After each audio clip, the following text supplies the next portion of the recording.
Ladies and gentlemen, get ready to embark on a journey like no other. Welcome to the Glum Lot Podcast, your go-to destination for a unique blend of recovery and discovery. I'm Brett. And I'm Mark. And in this podcast, we will endeavor to create a safe and uplifting space for our guests and listeners to share their stories with sincerity and a touch of humor. Remember, we are not a Glum Lot. The Glum Lot Podcast is more than just a source of entertainment. It's a beacon of hope, proving that even in the darkest moments, recovery is possible. Every story we share carries the power to inspire positive change. So buckle up, get ready to listen, and join us in discovering the strength that lies within every individual's journey. This is the Glum Lot Podcast, where humor meets hope. All right, Brett. So we are on episode number 18. And some news. We had our first download from the Czech Republic. The Czech Republic. We also got our first download from India. What? Yeah, I know. I didn't think a lot of people spoke English there. Well, England did own that for a long time. Yeah, of course Or, they I'm do. sorry, colonized it. Oh, yeah, So, yeah. but yeah, so we're worldwide. Ireland, Great Britain, Canada, Germany, and now the Czech Republic. And I know Kenya, too. Kenya, I do know. right. Yep. We're big in Kenya. I'll tell you. I didn't even know anybody knew me, and I went to Kenya, and they flooded the airport when I got off the plane. They're all cheering. He's here. You know, I'll tell you, and this is the God's honest truth. What's that? This person is actually a public official, and it's not a prince. Oh, the person you talked to in Kenya? Yeah, I met him on LinkedIn, and he's legit. Very cool. Yeah, so and it's pretty cool. he's in recovery. Yeah. Yeah, it's and very, really- very, very vocal about it. And Literally all pushing over the for it. world. Yep. Fantastic. Yep. Hey, what's on your mind today? Oh, I've always got tons of things on my mind. We know that, dude. Yeah, but, I heard a good one. Yes. If you are not completely satisfied with your AA, your misery will be promptly refunded. That's right. I always hear that in meetings. We have a misery back guarantee. Yeah. So if you get sober, well, here's the first thing is if you get sober and you're not feeling better early on, that's to be expected. Right. Because we've taken away your little blanket. Yep. But as time progresses, if you're not getting better, you're probably doing something wrong or not doing something right. Correct. And that would be probably working with a sponsor, doing the steps, going through the book, attending enough meetings, and sometimes, in my case, seeking outside help. Yeah, me too. So it takes a lot to get better, and you better be prepared. Be prepared. Be prepared. Yes, Be to prepared. roll up Yeah. your sleeves and get to work, because Yeah. it definitely takes work. Yeah, because if we ever have that thought that someday, somehow, I can control my drinking, yeah. You're pretty well effed. Yep, for sure. The old controlled drinking thing. And, that's not atypical for a lot of people to come in, put the drink down for a little while, start feeling better. Yeah. And then since they feel better, they really don't need meetings anymore. Oh. And they stop working a program, and their alcoholism really hasn't gone anywhere. It's just kind of been in a little crouch, just waiting. Ooh. And then, boom, it strikes. And before you know it, you're like, how the hell did this happen? And we do know that every time we do go back, the misery gets worse. Mm-hmm. That's part of the misery back guarantee. It is. And you know something? A lot of times alcohol is just so cunning, baffling, and powerful that you'll go out and you'll have a drink. Mm-hmm. And then you'll stop and you're like, ooh, I got this. But we heard that on a previous episode, didn't and we? then as a good alcoholic, we'll go, I wonder what two would do. So we have two. And then a week or 2 weeks later, whatever, we're just wallowing in our own sorrow, wondering how this possibly happened. Right. And if we're very lucky, we go back and raise our hand. Yeah, definitely. If we're very unlucky, we double down on our denial. Yep. And it gets even worse. It does. That elevator goes one way. Down. Down. So, yeah. Down. So I'm so excited about our guest today. I'm so excited. Yeah, I've heard a little snippet. I am bursting. Wow. This is a guy that I met long time ago. In a faraway place. I think I might have been his first sponsor. Really? One of his first sponsors, for sure. He is a really intelligent, funny guy, and his story is off the chain. It is one of the best stories I've ever heard. When he told me the story, I was like, this is a fucking movie. What happened with this guy. It is insane. I don't even know how to contain myself right now. Well, the good thing is you're going to be hearing it for the first time He's tonight. coming in? Huh? He's coming in? Oh, he's coming in, dude. Ah, sweet. Yeah, he's going to be here. And in fact, here he is. Awesome. So let's welcome Bill. Hi, Bill. Welcome to the Glum Lot Podcast, Bill. Hey. Welcome to you. Yeah, we'll start off with your sobriety date, if you don't mind. Yeah.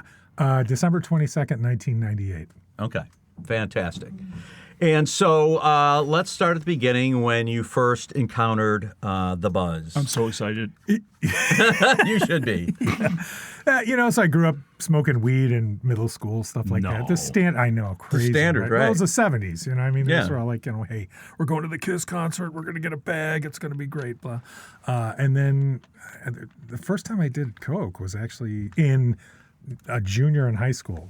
Friend of mine. The in first high time you school. did coke? Yeah. Holy shit. Yeah, it was Straight in to high it. school. Right. Yeah, that wasn't Well, around really in high school and we're pretty Right. close to the same age. I might be a little bit older, but it Yeah. wasn't even around. No, it wasn't. It was a rock star drug, right? Yeah. All the cool Yeah. rock stars. Expensive, too. And it wasn't addicting back then. Of course that's what not. everybody says. Yeah, coke's not addictive. You could do that all day long. We thought that's why the rock stars did it. Yeah. Keep So they going. wouldn't die like they did with, heroin. or So you take an whatever. early deep dive into weed, alcohol, and then you start doing some blow. Correct. And Correct. what Yeah, happens? Yeah. And then I went away to college where the drinking really amped in, really Yeah. kicked in, college drinking. Of course. Right. Back then, this is early 80s, Yeah. 82 to be precise. When Okay. It was my freshman, fall semester. They would have these, literally the campus, the college was putting on these welcome, here, and here's like 150 keg bash. Yeah, kegger. Right. Down at the quads, and Welcome we to were just college. trying. Everybody's right. Welcome because this is how it was. Let's right? get fucked up. Thank you for your money. Literally, me and my roommates every single night of our first semester had a keg in our room every single No night. shit. Yeah, every single night.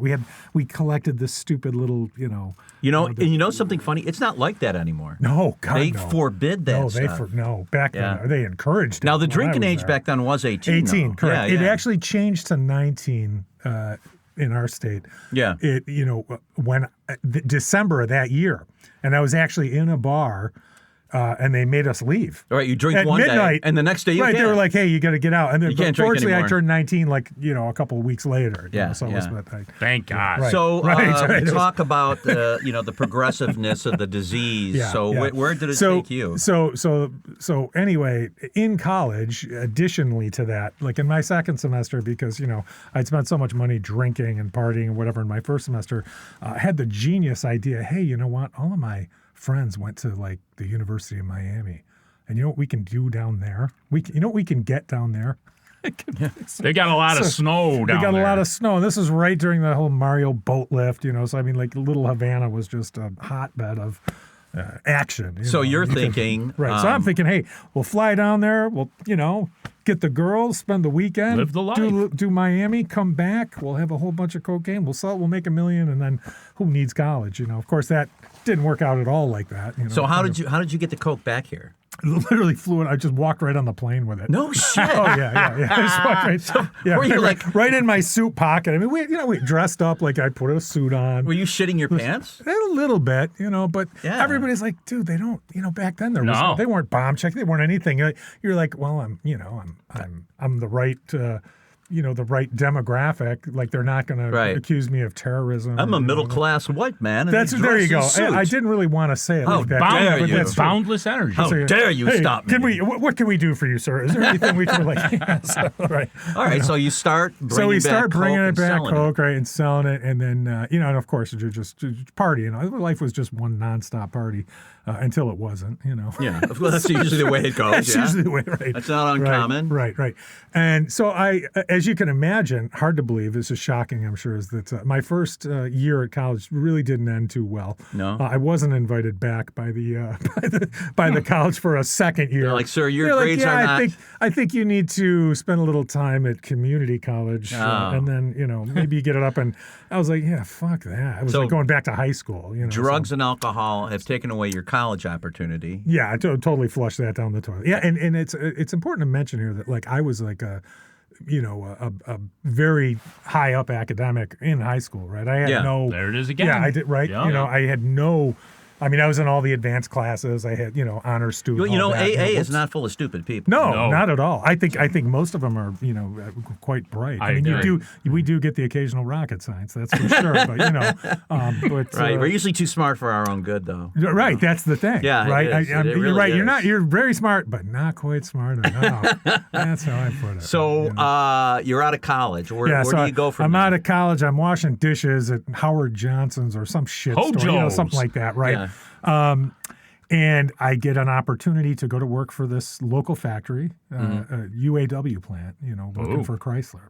Okay. So union which job. you would think, union job, right? So I do that, and I'm, immediately go from like starving, like destitute to like, back then it was like, God, I mean, they paid, that's like big bucks. It was union money. money. It was like making 120 grand, this time, right about now. It's the same kind of thing, and that really worked out for about a year. Mm-hmm. I want to say I was really good. I had it on, I wasn't really drinking or partying. I would go out on weekends and, Right, so your life became somewhat normal for a little bit. It really was. It really was totally normal. I wasn't, and I was playing in bands still. I was, up against all of this, right? We didn't really talk about this, as this will become important in a little bit. Okay. But I was always a musician, right? So, I continued on with that, started playing with a bunch of good guys. Nobody was really crazy. There wasn't any influence of like, which would not be the case a few years later. And so everything was relatively good. Right. So you were playing out in this band. You got this great union job. Wasn't going crazy. I had a good girlfriend. She kept me, kind of like on the rails. Anyway, that went on till, I would say, for about a year and a half. And then I ran into some old friends from high school. And, freebasing had become this thing. Right. What is freebasing? Freebasing was basically, it's like crack, but it's the better way to do crack. It's a better way to do cocaine. I'm here for the education. Yeah, I can.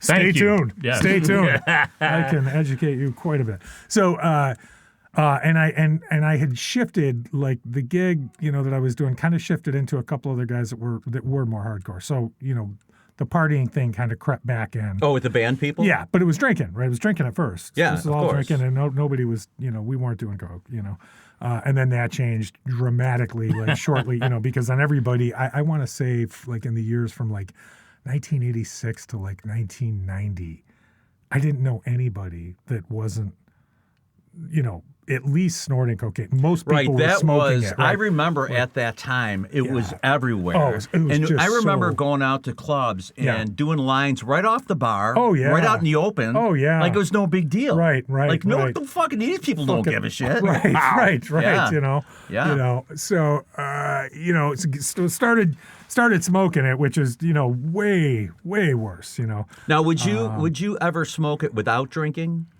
No. So, well, yeah, I think initially first couple of times I did. But it was always a part of your drinking story. Well, right. So really what happened was I went through this period with cocaine early on where I was like, once he started doing it, I made a decision. I'm like, this shit is fucking horrible. We got to stop. It's going to kill you. I'm not going to do it. And I quit. Right? Yeah. Quit everything. But the drinking would all, like, after a couple of drinks, you'd be like, it'd be great right now. Yeah, you get down. It's great. Yeah. You know what I'd like? You know what I think we could go for? A little bit of cocaine. Yeah. So, alcohol does break down inhibition. Oh, it's like nothing else. Right.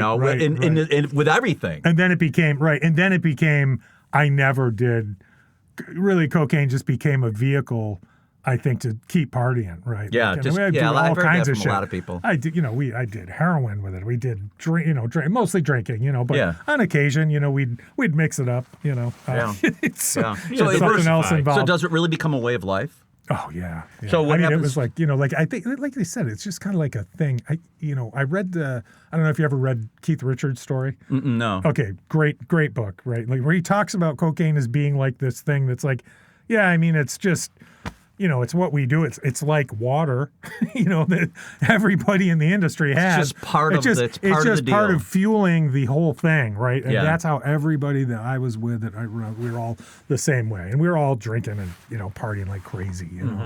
Are there any consequences at this point? Oh, just about. About a year after the freebasing, I tried quitting again, had just started quitting when all of a sudden I get a phone call from the state police. No, this is funny. They're like, hey, we need to come. We're going to send a couple of detectives or we need to talk to you. Now, recently I had been, I'd been involved working at this music store, and we had a guy that had come in and basically wrote us, a whole bunch of bad checks, or they were like actual bank checks. They were forged bank checks, right? But at the time, you're shitting your pants. Well, no, I'm thinking, well, yeah, it's about that. I didn't think it was anything, right? Yeah, because for that period of time, like for the previous year, I'd been like, hooking people up and, but not crazy. Right, it wasn't like, it was kind of like dealing. Yeah, it's like, oh, you're a friend. Okay, so-and-so. Yeah, here's $1,000, whatever, Like a good neighbor. Right, exactly. Anyway. So the state police call and they say, we want to talk to you. So I'm like, okay.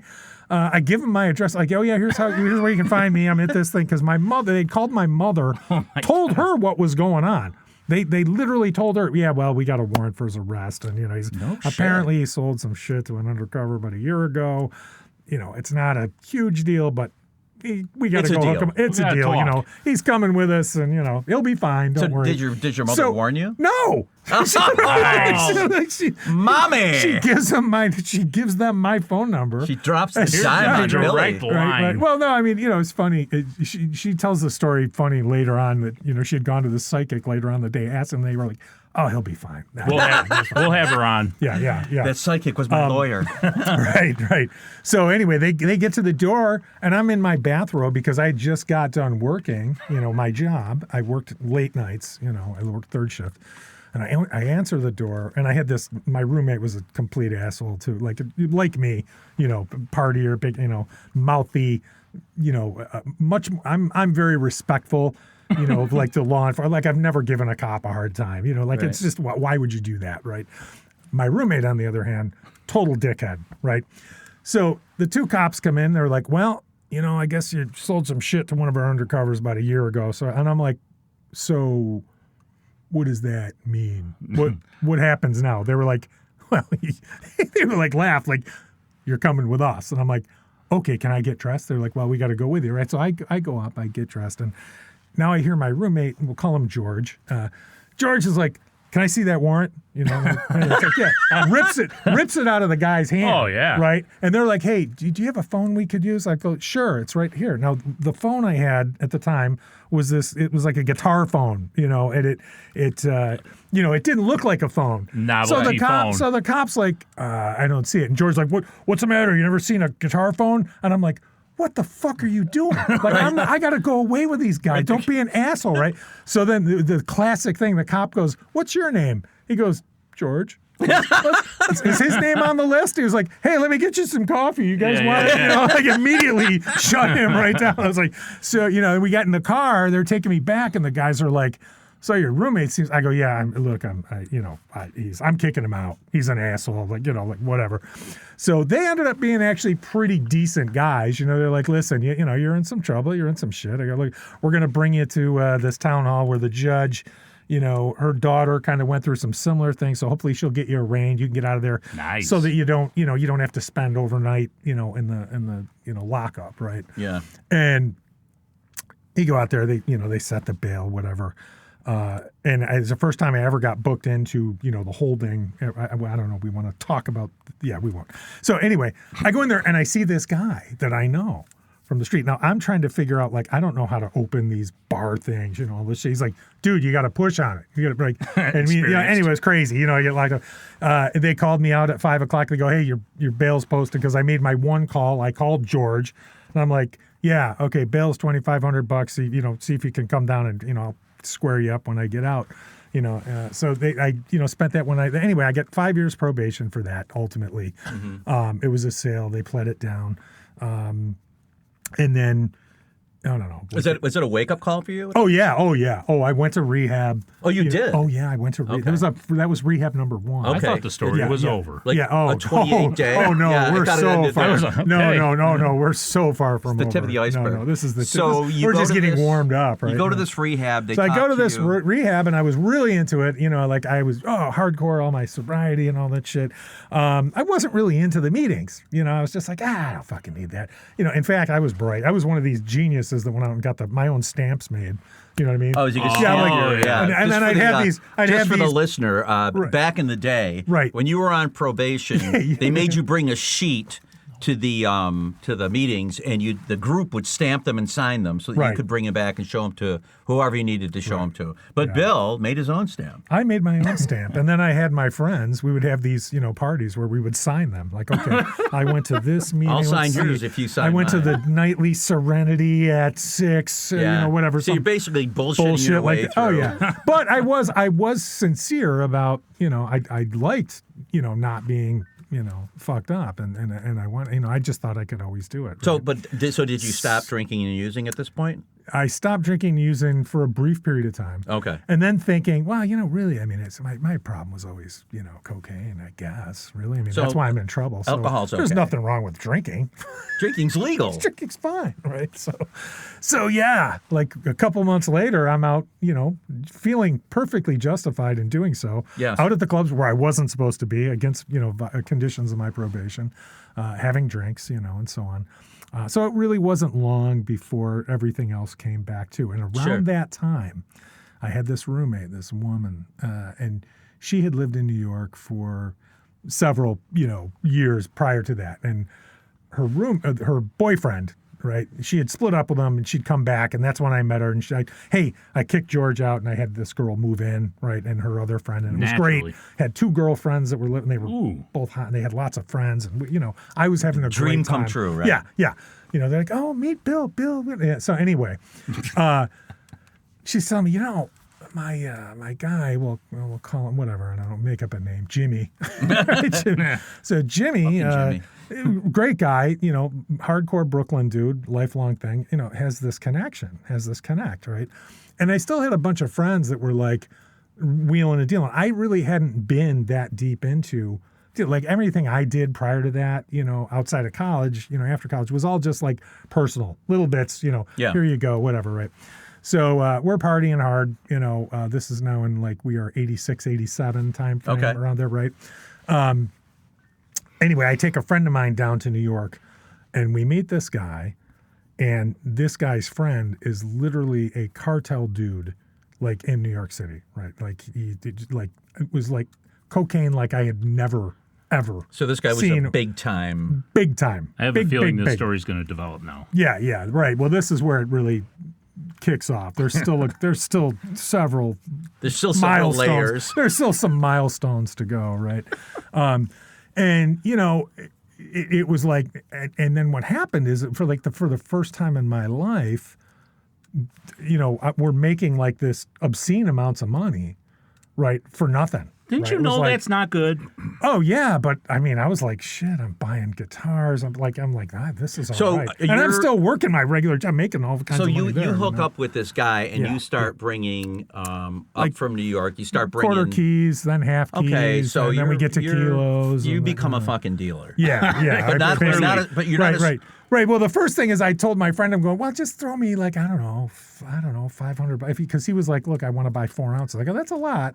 I go, $500, right? And I was like, bam. I'm like, I got $500. He's still got the 4 ounces, and we could probably. So then he starts giving me shit in addition to that, and we were just. Because it was so good, and it was so easy, cheap, right? Easy, it was money. So easy, yeah. Easiest, biggest money you've ever had. Right, because I'm still in the music thing, and everybody I know does cocaine, right? Right, you've got a huge market for it. And you're getting the equipment, all those dreams. Right, everything's falling into place. And are you using it all at this point? Yes. Constantly? Here's the funny thing. I was going, I'm not going to do it. I'm not going to do it. It was very first time down there. We get my friend hooked up, right? He took a quarter key back with him, right? We dropped him off at the train station, at Penn Station. Yeah. And then my friend Jimmy, as I got time, we flew down. I was going to fly back up, right? Right. So my friend had nothing to do, basically, he's killing some time, and he had picked up a quarter ounce of his own. So we go back to the apartment. He's living in Brooklyn. We go back to his apartment, and he starts cutting it up, and I can smell it. I can smell it, and it smells like pure ether. It smelled so good. And I'm looking at it, and I'm like, wow, this stuff is crazy. And I just did a little, taste of it, because I'd heard my friend go, wow, this shit is like for real, and it was. I mean, Pretty pure. Yeah. I mean, it still had the stamps, from the Colombian stamp. Yeah. We'll talk more about the stamps later, because there's a tangent story there where that becomes critical. So anyway, I'm looking at him going, I just have to try it. Yeah. I did one little bump and I was freaking wired. Just like, Da-da-da-da! yeah, right.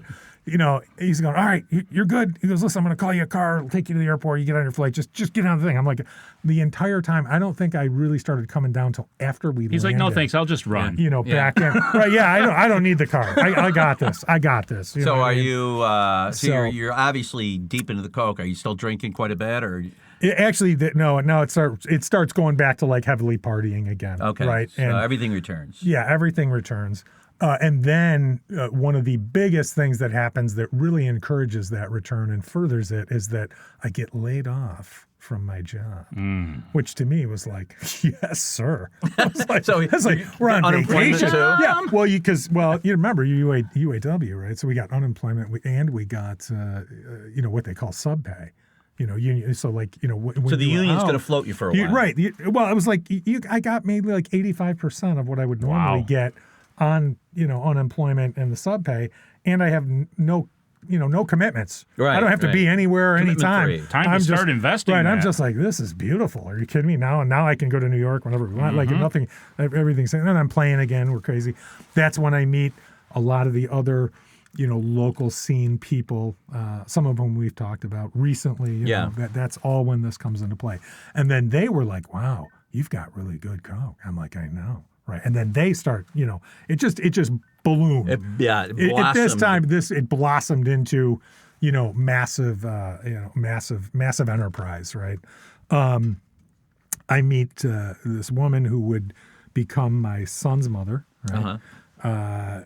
She's got a family history of her mom was married to a music industry person, very famous musician, grew up in L.A. Her whole life, and her childhood friends were like Charlie Sheen, no all these shit. people, like just crazy partying stories, right? And anyway, they come back because they were from here. They were actually from lower like southern tier New York, right? Okay. So I meet her, and the whole family is, it's now a cocaine love affair, and we're all partying. We're just living like the rock and roll life. Yeah. I mean, really is what it was. Now, and let me ask you something at this point in Yeah. your life. Yeah.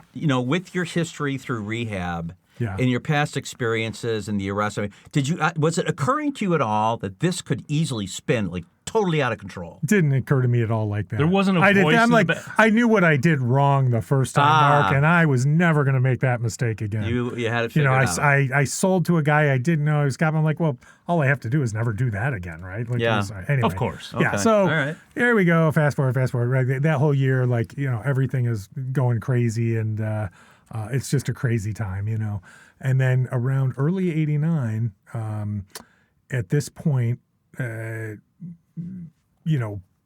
I make a trip. I go and I pick up a whole bunch of, coke from my guy, and I'm drinking all the time.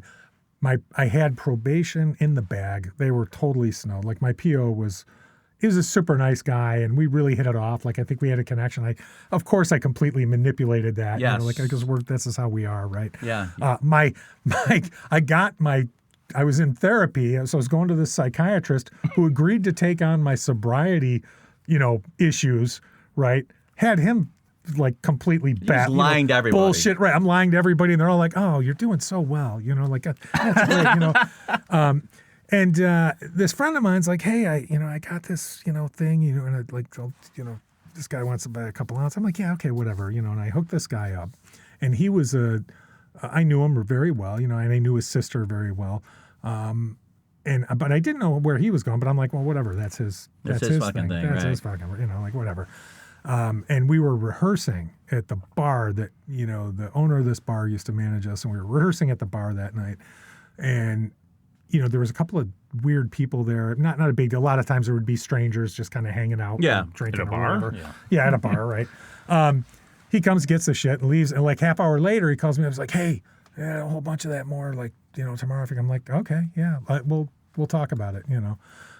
Anyway, long story short, this kid had cut this deal with a DEA agent, right? They popped him on the spot, right? Oh. Just like, you're going to make that call right now, and you're going to line us up with a whole nother deal right So they're now. working their way up the chain. Working their way up the chain, right? So I didn't think anything of it, and everybody's telling me, including my then kind of girlfriend, her mom, the crazy one from LA. She's like, he came to me with this too. She goes, I wouldn't do it. I don't trust. I'm like, but I don't think he would. I just can't see him doing that to me, because I'd been really good. I took care of this kid, like, right, he was, but he's and I knew his pants. sister, right? But he's right. He'll he's do anything. He's right. And he did. So the next day I go to make the deal. He's not. I told him, I go, just you, right? And he shows up with this guy, and I'm like, and I just walked out. I'm going, I see this, I see him come up, pull in a car with this guy. I'm going, what the fuck is that? Like, who I don't know who this guy is. Right. So I just leave. He goes, where are you going? Where? I go, dude, man, what did I tell you? Just you. Yeah. That's right, whatever, right? So I just left, right? Nothing. So he calls me, he goes, I'm sorry. Listen, just come over tomorrow. We'll do it. Like, I'm going, all right, So I go over to the guy's house, Are you the at next this point wary of the whole thing? I was a little bit, but I really didn't. I just didn't believe But you that were he just would, so fucked up at the time. You were right, you're whatever. Right. And yeah, there were some other pressures too about just on the business side, right? I got to cover this. I got to get back down to, New York and pick up more, blah, blah, blah, right? All this shit, right? So long story short, I go to the guy's house the next day, do the deal. He's like, well, I got to take it to the guy and get paid. I go, then I'll come back. Okay. Now this is like probably a $10,000, $12,000 deal, so it wasn't like trivial, I'm like, yeah, okay, whatever. Well, I said, we're going to go eat. Me and my girlfriend, we're going to go up the street and we'll get something to eat. So we're sitting in this restaurant, and I got my back to the door, and my girlfriend is facing me, and she's looking. All of a sudden, there's this really weird look on her face. She's like, what?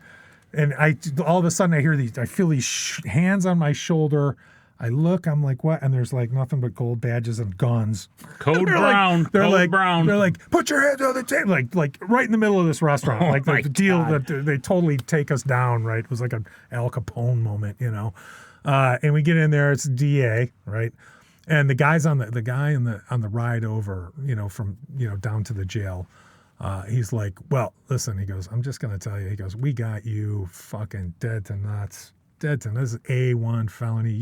He goes, if you don't play ball with us, you're going to be the first white guy in New York State that gets 25 to life, right? They're just, this is what they do. They're fucking like, yeah, man, you're not going to see, you're going to forget what the sun looks like. They're everything they can say. And I'm just like, yeah, I'm sure, and now my dad was a lawyer, right? Yeah. So I knew enough, like, you don't talk to the cops, right? You just don't like, but I am like, extremely concerned, at this point. I'm like, you let wow. Nancy Reagan down. Right, I sure did. Boy, I let her down big, So the next day, I get up and I'm like, I'm curious to see if my friend is in the bullpen waiting, because we had to get arraigned, the next morning. Yeah. Because this all happened at like 7, 8 o'clock at night, so you're not getting arraigned there. You're going to spend the night in jail. He wasn't there, was he? No, he was there. Oh, was he? Yeah, he was there.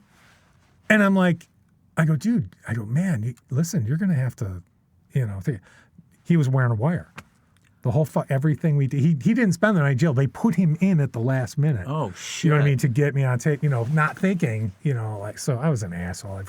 Anyway, so I sitting in jail for probably a month and a half. My lawyer is finally like, listen, he goes, they're going to move to indict you. He goes, why don't you do this thing? We'll do like a proffer agreement with the cops. You can go talk to them. Everything's off the record. He goes, but that will put a clock. That'll stop the clock, on the indictment. Like we got to do something, because otherwise, he goes, right. if they indict you, he goes, if you want, you can plead guilty to the A. They offered one step down to an A2, and with my record, it would have been like 15 years. Oh my God! Here's the deal, right? How old are you at this time? I'm 25, which is young, right? And I'm in, the shittiest jail. Like, it was fucking awful, right? And I'd been there for like a month and a half, Anyway, long story short, I do the thing. They were like, listen, it's clear you could help us quite a bit. I never mentioned my friends in New York. They knew nothing about, like, I totally kept that out. And what I ended up doing is I just went and found a bunch of fucking idiots, on the. So you have stumbled into a new profession. That's right, in a sense, yeah. So you went down And I kept you doing- didn't blow your friends in. No, I you didn't found blow- some other goofball. Yeah, exactly. That's right. Well, or other people that had fucked me over. I mean, so, I went out on the street. I, reconnected with a lot of those people and made new connections, whatever, just to give them what they want. And they really didn't care. The DEA. No, They just wanted somebody. Just doing their the whole job. thing. It's right. It's like, it's such a fucking Game. yeah, right. It's just a loop. It's a loop. It's just a recursive thing. Wash, rinse, repeat. We don't care. Just keep it. Give us. We don't care.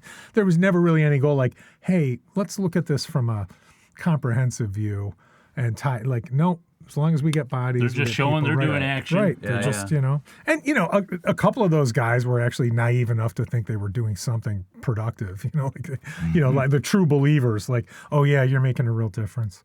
Yeah, you're not going to stop it. Boy, wow. You know what? The cocaine will probably be gone off the streets by next week if you guys keep it up, right? Right. Well, these guys are fighting a tidal wave of the bucket. Right. Right.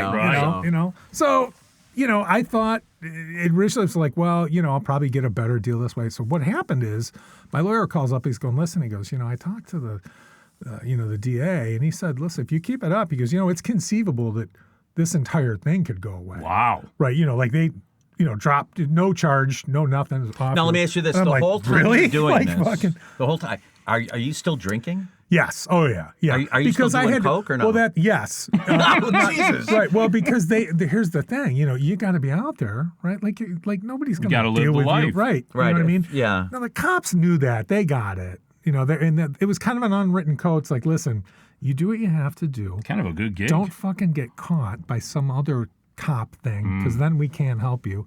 And whatever you do, make sure the fucking AUSA, the U.S. attorneys, or just depending on who they were running, it was a task force. So they had the option to prosecute it via state or federal, depending Right. on what it was. They're like, make sure that, we can't let the lawyers find out that you're breaking any Other rules. laws. Other laws, You right. taint the whole thing. That's not so, but at the same time, it's a big difference between us knowing about it and them knowing about it. Right. And I'm like, I think I got it. Yeah. So, and that's ultimately what happened. After like a year of doing that, it wasn't even a year. It was like 8 or 9 months. It went away, right?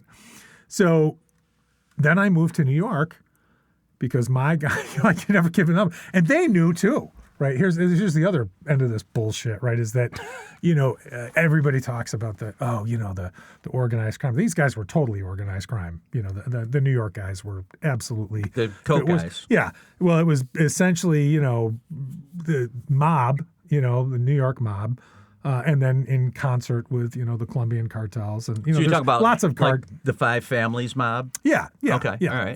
Yeah. Knew a lot of those people, right? And they talk about, it's like, well, this is, rats a cop, but in reality, they will orchestrate it themselves. This is not an uncommon thing. Okay, you got picked up, so here's what you're going to do, and they basically protect each other, and they figure out somebody's got to take the fall. Sure. But we'll minimize it, and somehow we'll figure out how to, leverage that to our advantage. This is what they did. So anyway, my buddy was like, hey, you never, I don't give a, he goes, dude, I never had any doubt that you were, doing what you had to do. I said, yeah, but I never would have given you up. He's going, oh, that's good. Anyway, he became really one of my best friends, right? And to this day, still is. It's amazing what service work can do. Yeah. That's sweet. So anyway, he tells me, listen, why don't you come down here? Because definitely staying in my hometown was kind of getting a little hot. Yeah. A lot of people knew, like, ooh, Right. bad news. Yeah. I'm like, So, it's but probably this time whole to get out of time here. with Yeah. your drug and alcohol use, it never occurs to you that I really just need to get out of this? Well, yeah, but I think it really more occurred like, I just need to get out of the life, right? But I never really saw it as being like it would be a while yet before I really connected with, hey, I do this stuff. Maybe if I didn't do that. Maybe that's a good, If I didn't drink, what would happen to me? Right. So you're still in the middle of this whole If I didn't have this shit really show. good decision-making stuff that I do all the time, right? Right. So right now help me. you're kind of feeling like you beat the game. Oh, yeah, totally. I'm like, fuck, we got a new lease on life. I'm moving to New York. I got a new gig. It's going to be out of this one. So I moved to New York, and then things got super, super crazy real quick, right? Because now I meet, now I'm in with all of these other characters, we start, getting weed. I got people going back and forth, back up hometown, helping me Right, distribute you're going back shit. upstate from New York and bringing bringing stuff back because, I worked to get this is funny. So I worked at Kennedy Airport I worked for a customs broker who was my friend. That was his deal. That's what he did. And it was legit, but we also knew a ton of not legit people. We used to laugh. We'd be like, yeah, our whole claim to fame here was, when customs says no, we say yes.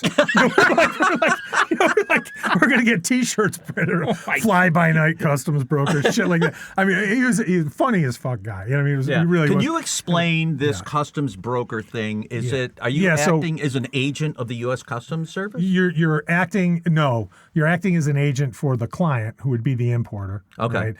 And you represent that client through the process of them declaring, so you have to write up all of the goods that they're bringing in, all that stuff. Make sure they're paying all they really care about is like, are they paying enough duty on this? Yes or no? Okay, yes, good. Here, bring it in. So you're kind of like a de facto checker for customs. Yes, right. They rely on you. Customs does have a certain degree of like, well, the broker said this, so right, it gets a legitimacy. Right, we can get away with murder, basically. We can say, oh yeah, we looked at all that. And they're like, oh, okay, good. You're sure there's nothing in there. You look. They don't have the manpower. Right. So they rely on you. Right. Okay. Now all of our contracts were what we would call time sensitive. Right. They brought in like vegetables, perishables, like fish, fresh foods, things that you have to get out. You got to get cleared fast. Nothing's going to sit there. You can't sit there, right? It's got to as soon as it lands, you want it on the way to the market within like 8 hours, right? Or people lose a lot of money, And this is, it's a big economy down, especially in New York, where you got all these, ethnic groups, whatever. So we started getting, people who were like, hey, can you get in some weed, right? And we're like, I don't see why not, It's just lettuce. Right. We had this one guy that was clearing. This is the one that you had brought up, right? This is this root that a lot of the Arabs chew, over in the Middle East, in particular in Yemen and Ethiopia. It's called khat, right? Khat, how's that spelled? Khat. Okay. Right. But it is a stimulant. It is supposedly. I mean, believe me, I tried it. Me and my friend, we tried we're like, I chewed a fucking case of that shit. Trying to well, what does it do? You know what I mean? We're like, I don't know. It just tastes like shit. Right. You chew enough of it, like your mouth just tastes like this ass, is after doing, a decade of the best blow. Right. Available. Exactly. Like I don't know. This seems like way too much work going back for to nothing. chewing the coca leaves. Right. Exactly. Yeah. Probably not even that good. But what I mean? yet this khat it's illegal to bring into the country, right? Yeah. Well, it wasn't illegal. It's what we would call like a gray market thing. Like in other words, there's no law, but it's a prohibited item. Food and Drug Administration says no, you can't have it, right? But there was no law classifying it as a narcotic or anything like that. There is now, largely because of us. Regardless, it is smuggled. It is smuggled. Yeah. A lot. I mean, it was amazing how many things are smuggled. I mean, we made. It was quite lucrative being a customs broker where you would help people bring in gray market items, right? So you could say something like unfumigated thyme out of Jamaica or canned Ackies out of Jamaica. Like these are things that will fetch tremendous value from that ethnic market. Right, on the bodegas in New York City. So people are willing to pay a ton of money. It doesn't cost, it's dirt cheap. In Kingston, you go down there like, okay, yeah, we'll sell you a ton of it for like $5. Right. You get it up here and it's worth bring it in though, right? 50,000. Well, they can't, not without people like us, right? Right. And we were all too enterprising. Go like, of course we can help you. We can get that. And we had so many little scams, that we were just making money, but clearly it wasn't enough money because I was still doing the other thing too. Right. And then what happened is we lost our guy. My guy one day comes over to the house, and I had just been at his place maybe like a week and a half before that, right? And literally witnessed, he had probably about 300 keys, right? In very, like, he had a couple of these 55-gallon garbage pails, filled with bricks, right? Of cocaine. Right. and they were all like fresh. They had the stamps. Remember how I told you the Yes, stamp the thing? stamps. Yeah, okay. So a lot of people don't realize this. So when the Colombians are such good business people, right? And in New York was a Cali cartel town, right? They didn't. All of the cartels were very cooperative. Like you could not. You had designated areas. You guys have this area. We have this area. Much like the five families. Right. We chop do it not. up. Right. We don't. Right. We chop up the areas. You get to run this over here. We don't interfere. We don't try to step on your toes or this. Right. So, if you want to end up dead really quick, one of the things you can do is, kind of Violate break that rule. Yeah. Right.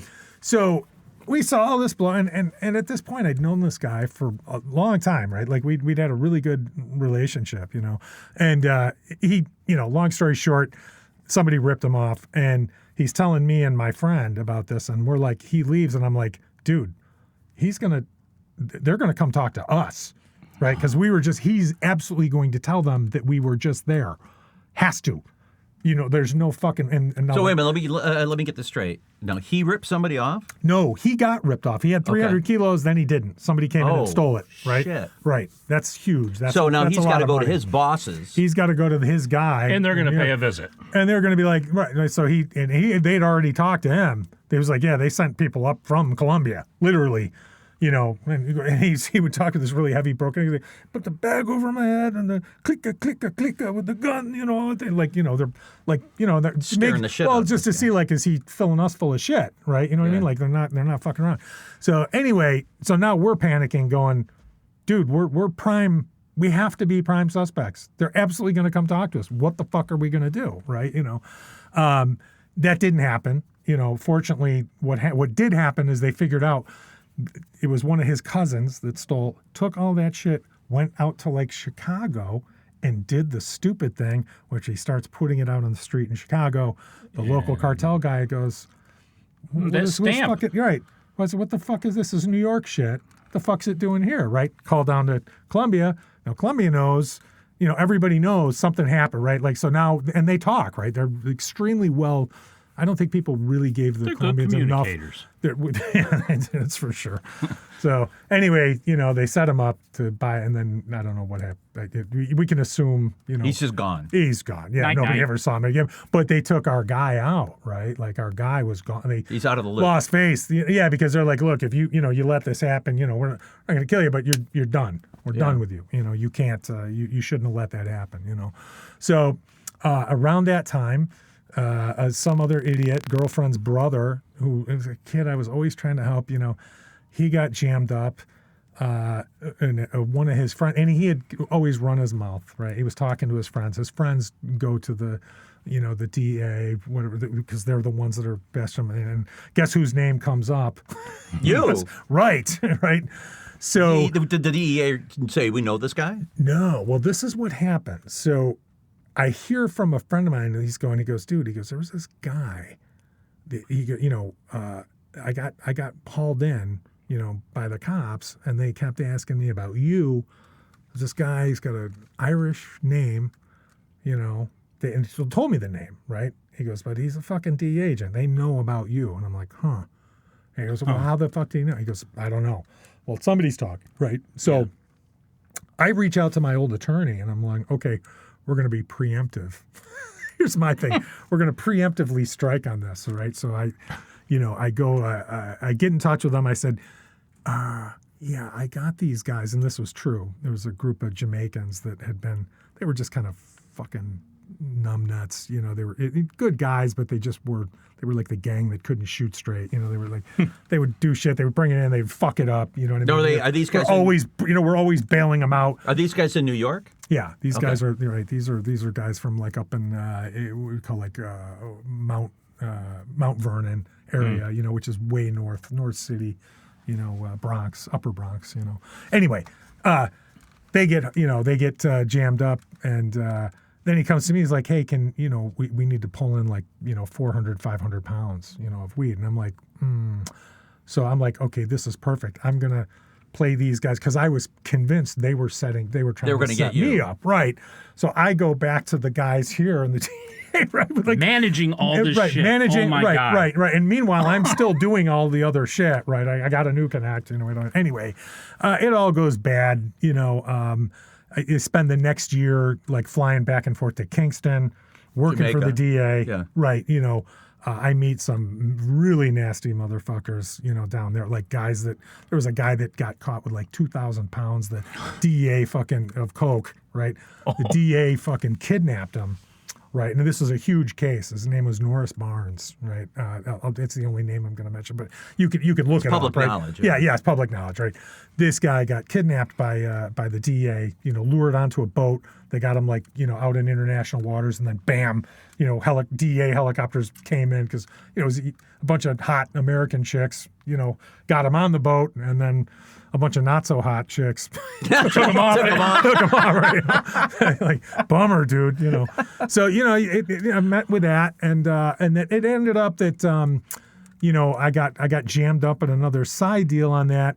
I ended up going away for, I did like a 5-year sentence. I got, did a couple years, and then came home. And that's when you became my sponsor. And Okay, so just to let me fill in my little part here. I meet Bill, and he tells me the tale he just told you, and I'm just like, what? I just picked my jaw up. Yeah. And we're leaving a lot of details. There's a lot of there's crazy more to the story, details. of course, but you get the gist of it. So you go to jail. Yeah. And is this where you start to think that sobriety might be a good path? Yeah. Well, it was even before that. You know what I mean? I think I had. I want to say like 96, 97 is when. Actually, 95 was the year that everything just came crashing. Had your life become Blew up, unmanageable? Right? Totally. It sure did. It sure did. I lost everything, and like all of the all the gear, all the whatever. Well, I remember you telling me that at the point that you got arrested, you had purchased a house, and in that house you had garbage bags full of cash. We had a lot of. There was a lot of stuff. Yeah. And so gear. I had a studio. everything's gone. I had legit. Right. I was running other legit businesses to try and run. I had to show like where does all this money come from? Right. So you get popped and you go to jail. Yep. And is this where you start to get sober? Yes. Yeah. So what happens when you're incarcerated? So it was just undeniable. I was like, I've really fucked up the last 10, 12 years of my life. And it's all surrounds this behavior, and that was it. I started doing the meetings. I did the meetings while I was in. In fact, then they were like, hey, will you be the, we had these little, I was in a federal joint, so they had these plans where you would go and, you took these courses and whatnot, and everybody had to keep track of their meetings, like how well are you doing in sobriety? And there's no shortage of people in there with, even crazier stories than, I'm sure, mine. And it was, but here's the weird thing, right? So I got to the point where I was managing the certificates and the sign-ins and, okay, you did these meetings, right? I'm keeping track. You're kind of a trustee. Everybody. With a legitimate stamp? Yeah. No, it was a legit stamp. Right. Yeah. For the first time. Yeah. You really met a lot of good people, and you see some heartbreaking stories too. Again, here I'm a middle-aged white guy, right? That, my sentence was like 60 months, whatever. You get these little corner kids from like wherever, name it, any city USA, right? Doing 10 years mandatory minimum for like a quarter ounce of crack. You know what I mean? Like that's it, and you don't think those fucking poor bastards just hate. They have no, and I don't blame them. You're like, oh, it's awful because their best years are going to be spent in this shithole fucking jail. You know what I mean? Doing nothing, like basically getting indoctrinated into the prison system, right? The prison system, and then recidivism, right? Yep. Did I say all that of right? that, right? Yes. Oh, look at me. Yes, you did. Yes, so you did. You're in prison. And I had to take the drug program to get some of my time reduced. Because at this point I had a kid. I was largely I'd gotten before I went. I had like 2 years to kind of get my shit together where you had to, because I had to go testify. It was awful. Like all of the shit was, like that was always the worst part, right? Like, cause in the big cases, nobody just pleads out. They're going to trial, right? So now you got to sit there, and like, oh yeah, I did, it was horrible, So are you getting, are you working steps? Are you going through the big book, any of that kind of stuff? When I came home, I started. I wasn't doing it in. I would go to the meetings, I would do this stuff, but it's kind of, prison's a tough place to do that, really, I found, Okay. It was much more conducive when I got out. And what happened was I was working at this place, which and it was like right around the corner from one of the local big halls, what I mean? And I'm like, great, I can go to the noon meeting every single day. That's what I'm going to do, whatever I have to do to make sure I never go through this again. And it's so weird because I want to say within like a month of doing that, I just felt like it was different. You know what I mean? Like everything, like I didn't feel this, I had a lot of anxiety when I came home. Like, what am I going to do?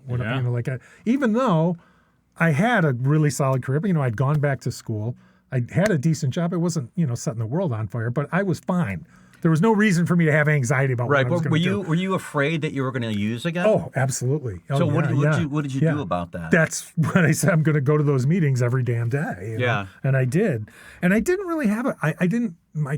I was worried that my compulsion would be to get back into that life, which would be the same lifestyle, which I recognize, like, the only reason that brings me back in there is if I'm getting fucked up, if I'm partying, if I'm doing shit. That's when I do stupid shit. Yeah. Well, everybody, yeah. And that was it, So, yep, that was it. Now, I did, for a period of time, I was like, I really kind of felt that it was cocaine. And I came to realize over time it really wasn't like, cocaine was a big part of it, but really the drinking was it. Because I did go back to, like, I wanted to feel normal. You know what I mean? Like, I went through that period where I didn't want to be like, a drug addict. I didn't want to be like a it was more socially acceptable. I wanted to be too. right, Yeah. and I'm hanging out with like other people. At this point, I'd gotten a job at a university. Like all these, and these people are so far removed from all this, and they all knew my story. Like they knew what was going on. But like it was nothing for them. They weren't crazy. They wouldn't do crazy shit. They were normal people. They could go out and have like, a bottle of wine at dinner, right? Yeah. You realize, like, I can't do that. I would have a bottle of wine. I'll have the bottle of wine dinner. at dinner, and then later on, right? But so you did go back and dabble a little bit with alcohol. with alcohol, and then I got to a point. I'm like, you know what? I'm gonna stop doing that because it did hit one night. I had that fucking urge, right? And I'll never forget it. I was like, I was working a gig. I was doing a favor for some friends of mine, right? And I'm sitting there, and I'd switched from beer. I always drank beer. And I'd switch to harder alcohol because I didn't want to get the carbs. I go, well, what's the difference? I never, right. This is my thinking, right? So I'm drinking Jack Daniels and Cokes, right? And I had never really drank hard alcohol, but I was a beer guy. I would drink the shit out of beer, right? So I'm sitting there and it hit this point where all of a sudden, like, it was like, bam! Like, I'm like, wow, I am fucking shit-faced. And you know what sounds like a great thing right now? Right. Party! And I was in the right environment, and that was the night. Yeah. I was like, luckily, my girlfriend, I told her, I'm like, Julie, I got to get out. We got to go. We got to get out of here now. So something inside you said, I've been here before. Yeah, oh yeah. It's going to be bad. That was, You reached the turning point. And I did, yeah. And that was it. And I've never, since then, that was it, So that was a while ago. And it's all thanks to Mark, Did you get of course. heavily? Yeah, right. Yeah, right. Well, right. I was a sponsor for a minute for one cup of coffee. You were in the critical part for sure. You were in the critical beginning, which is, I think, the most critical for everybody, right? And we did do a lot of the steps then too. And then I had other friends that were, hardcore into sobriety. Other people that, like, old friends that I'd known from high school, like some of my best friends had packed it in way before I did. So when I did show up and started, they're like, oh, thank God. Like, yeah, we thought you were going to die. We were so worried about you. You're like, man, you don't know. And I'm like, I know, but that's what happens. So how is sobriety in your life? Great. How has your life changed? Much more manageable, right? I mean, I think I'm sane, right? Yeah. And well, because the thing is, there's sobriety, there's not using, right? And I think for a while I was kind of stuck in that. Yeah, I'm not using, I'm not exhibiting the behavior, but I'm still a fucking mess. Yeah. Right? Like we People say, don't the dry realize, right? drunk for... Yeah. I mean, I wasn't a miserable dry drunk, but my thinking was just fucked up, right? Yeah. Like, you were doing other shit. I'm getting laid all the time. Whatever. I'm eating. I really went through a real problem with with my diet. You know, like I definitely substituted food. Switched addictions. So, yeah, I switched addictions. You know, and it took a while before I really, you know, and they would always say that. Like there's a group I would go to, the guys going like, you don't understand. Like the hardest thing to me was, okay, it's after you get over that compulsion to use or to pick up, right? Right, now what? Right. The hardest part, that's where the real work really comes in. 100%. You know what I mean? Like, you know, if you don't do that, you're just waiting for a fucking another disaster. You know what I mean? Yeah. And you heard it here from Bill. Yeah, That's right. right. Bill, thanks for coming in, and so I got to thanks catch so a much flight for to telling your Columbia. story. So no, Shut up! Oh my You do gosh. not. I'm totally kidding. So until the next episode, I'm Mark. I'm Brett. And I'm Bill.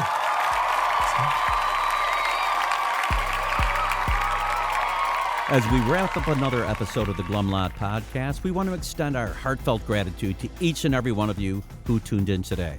Navigating the path to recovery from alcohol and other substances is a journey filled with challenges, triumphs, and self-discovery. Remember, we're not affiliated with Alcoholics Anonymous, but we're here to provide a safe space for open conversations about the complexities of recovery. Your stories, courage, and resilience inspire us and our listeners alike. If you or someone you know is on the transformative journey, know that you're not alone. Join us next time as we continue to explore the diverse facets of recovery. Until then, stay strong, stay connected, and remember that each day is a step towards a brighter, sober tomorrow. Thank you for being part of the Glum Lot community.